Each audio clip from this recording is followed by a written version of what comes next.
Class 10-এর সকল ছাত্রছাত্রীদের আজকের ক্লাসে হার্দিক স্বাগত।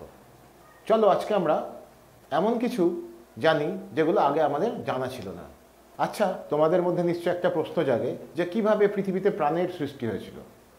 তোমরা অনেক রকম গল্প হয়তো শুনেছ যে প্রথম যে মানবী পৃথিবীতে এসেছিল তাদের নাম ছিল আদম এবং ইভ। এটা নিশ্চয়ই তোমরা সকলে এই গল্পটা শুনেছ। এছাড়াও বিভিন্ন রকম মতবাদ, যেমন ধরো অন্য গ্রহ থেকে পৃথিবীতে প্রাণের সঞ্চার হয়েছিল, বা আরও মতবাদ আছে যে উল্কাপিণ্ডের মাধ্যমে পৃথিবীতে প্রাণের সঞ্চার ঘটেছিল। এই রকমই কিন্তু আমরা এতদিন পর্যন্ত এইরকম অনেক কিছুই আমরা জেনেছি, শুনেছি। কিন্তু ওপারিন এবং হ্যালডেনের থিওরি এবং স্ট্যানলি মিলার এবং উডের পরীক্ষা থেকে প্রমাণিত হয় যে অজৈব পদার্থ থেকে কিন্তু জৈব পদার্থের সৃষ্টি হয়েছিল। আমরা আগের দিনের ক্লাসে মিলার ও উডের পরীক্ষার মাধ্যমে জানতে পেরেছিলাম কিভাবে অজৈব পদার্থ থেকে জৈব পদার্থ সৃষ্টি হয়েছিল, যাকে বলা হয় রাসায়নিক বিবর্তন। আগের দিনের ক্লাসটা যদি তোমাদের দেখা না হয়ে থাকে তাহলে অবশ্যই কিন্তু ক্লাসটাকে দেখে নিও। চলো তাহলে আবার শুরু করি যে এই রাসায়নিক বিবর্তনের ফলে কি সৃষ্টি হয়েছিল না কুয়াশার ভেট, এবং কুয়াশার ভেট থেকে প্রথমে কি সৃষ্টি হয়েছিল না প্রাথমিক কোষ।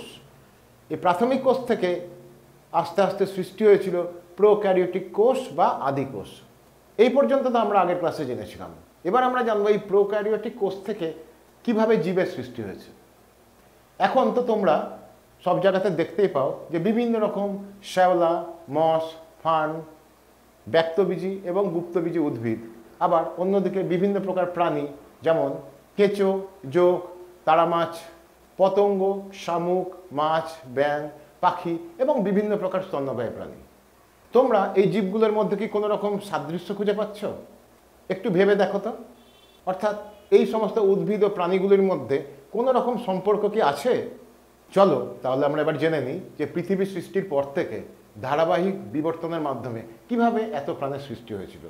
এটা আমরা শব্দচিত্র বা রেখাচিত্রের মাধ্যমে বোর্ডে বুঝে নিই। চলো তাহলে এবার চলো আমরা জেনে নিই যে প্রথমে পৃথিবীর সৃষ্টি। আমরা সকলে জানি কিভাবে পৃথিবীর সৃষ্টি হয়েছিল। পৃথিবী সৃষ্টির পর জীবনের উৎপত্তি। একটু আগে আমরা জানলাম যে অজৈব পদার্থ থেকে কিভাবে জৈব পদার্থের সৃষ্টি, এবং জৈব পদার্থ থেকে প্রথমে কুয়াশার ভেট, তারপরে প্রাথমিক কোষ, তারপরে প্রোক্যারিওটিক কোষ, এবং এই প্রোক্যারিওটিক কোষ থেকে এককোষী জীবের উৎপত্তি, এবং সেখান থেকে সালোক সংশ্লেষকারী ব্যাকটেরিয়ার পরিবেশে অক্সিজেন ত্যাগ। অর্থাৎ এরাই প্রথম পৃথিবীতে মুক্ত অক্সিজেন কিন্তু নির্গত করেছিল। অর্থাৎ এই অক্সিজেন ত্যাগের ফলে বিভিন্ন প্রকার বহুকোষী জীবের উৎপত্তি ঘটল। এই উৎপত্তি ঘটার পর জলের মধ্যে মাছের মতো মেরুদণ্ডী প্রাণীর উৎপত্তি এবং তাদের বিবর্তন ঘটতে থাকলো। এরপর হলো কি না ডাঙার উদ্ভিদের বিবর্তন ঘটল। ডাঙার উদ্ভিদরা 3 ভাগে ভাগ হলো। কি কি না বিরুৎ, গুল্ম এবং বৃক্ষ। অন্যদিকে এই জল থেকে, অর্থাৎ এই মাছের মতো মেরুদণ্ডী প্রাণীদের এই যে লাস্টে আমরা দেখতে পাচ্ছি না যে বিবর্তন ঘটছে, এই বিবর্তনের ফলে 4 পেয়ে মেরুদণ্ডী প্রাণীরা এবার কিন্তু ডাঙায় উঠল।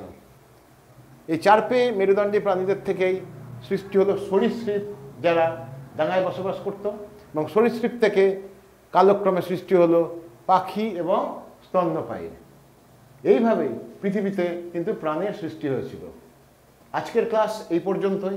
আশা করি তোমরা ক্লাসটা বুঝতে পেরেছো ভালোভাবে।